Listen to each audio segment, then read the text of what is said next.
wish I did not have additional sad news to share. We have had 4 deaths in the last 24 hours, bringing our total to 59. 2 of these deaths were in residents from long-term care sites, one at Manoir du Lac and one at Care West's RC in Calgary. Another was a death of a worker at the Cargill plant in High River, and the 4th was in the Edmonton zone.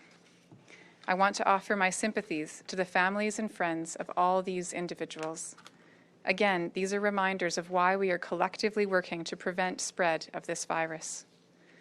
We have slightly less cases today than in the past few days, with 105 new cases of COVID-19 in Alberta in the last 24 hours. As you know, we have expanded testing access to anyone with COVID symptoms.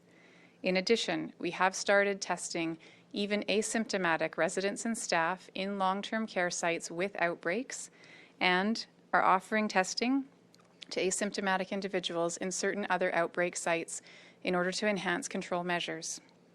As of today, we have tested over 100,000 people in the province, with 3,718 COVID tests completed in the last 24 hours.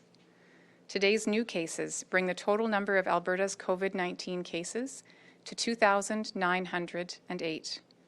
Of these, 1,230 people have recovered. I want to take a moment to clarify case numbers related to the Cargill facility in High River.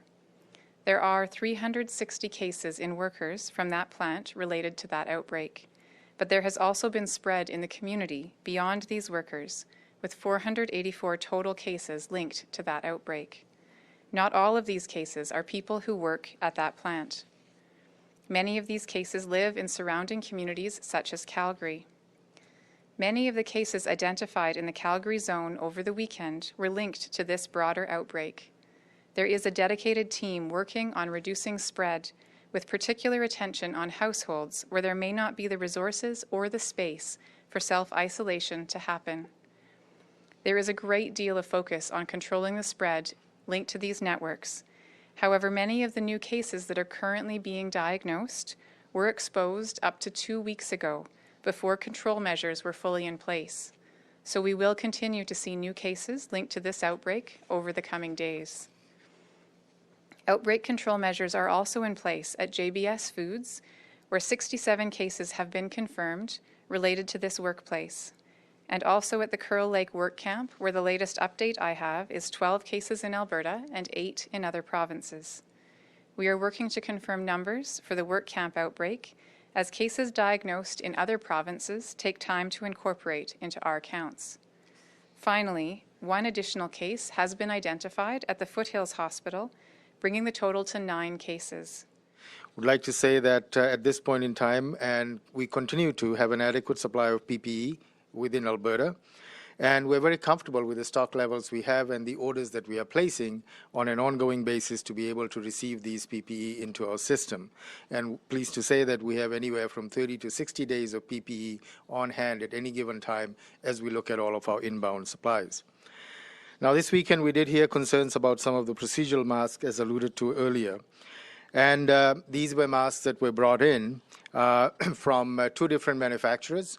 And we've heard from our frontline teams that they're concerned about the fit, and in particular that these nose pieces for one of the brands is uncomfortable and doesn't fit like it should. We understand that our frontline staff like familiarity and they like the products that they have been used to using within our system. And I'd like to state that the masks that you're used to using has been around in our system for more than 20 plus years. And so there is a certain level of comfort with these masks. We also would like to say that for the masks that we are ordering in from our suppliers right now, we are very, very careful in making sure that these meet all of our standards, and the standards really boil down to whether they are the ASTM, which is the North American standard, or it complies to a European standard, which would be EN 14683, and masks are tested for various aspects of these standards before they're brought in to our system. We are thankful that the numbers of hospitalizations and intensive care admissions that we have been planning for have not yet materialized. I think it's too early to be overconfident. It's too early to say that this crisis has peaked or is behind us. However, I would also say that we have begun some fairly intensive discussions just in the last very few days, and that will increase over the next few days, to look at exactly that question that you've asked. If we are able to maintain hospitalization rates and intensive care unit admissions at low rates, can we restart some of the procedures that we currently have on hold? Can we start to look perhaps at day surgical procedures, either within hospitals or in the chartered surgical facilities, or perhaps some outpatient clinic activities that currently are on hold? Because we do know that there are some health issues that need to be addressed that are difficult to address under the current times. We will have to restart our healthcare system, but we need to do that very cautiously, watching the numbers carefully, taking guidance from Dr. Hinshaw and the team at Alberta Health, as well as our own team within Alberta Health Services, and then making those careful decisions to allow procedures to start to occur. So over the past several days, perhaps even the past week, many of the cases that have been identified in Calgary zone are linked to this outbreak. That there's some workers at the Cargill plant, there's other household members that are interconnected, there's some secondary spread. And so, as I mentioned, there are 484 cases linked to that interconnected network. Not all of those work at the Cargill plant. There's, again, a subsection of those that are workers, and then household spread in addition to that. And because High River and many of the workers at that plant live in Calgary, High River is also in the Calgary zone. Other people kind of live in surrounding communities. So all of those 484 cases are in Calgary zone, and those have been diagnosed, again, over the past week in particular. So there's been quite a few cases over the last several days that are all linked to that outbreak. So right now, the differential in case counts, there's a significant impact on those case counts by the numbers being identified in this particular outbreak. And as I mentioned, there is a dedicated outbreak team specifically looking at this particular issue and where we need to put in control measures to make sure that spread is eliminated.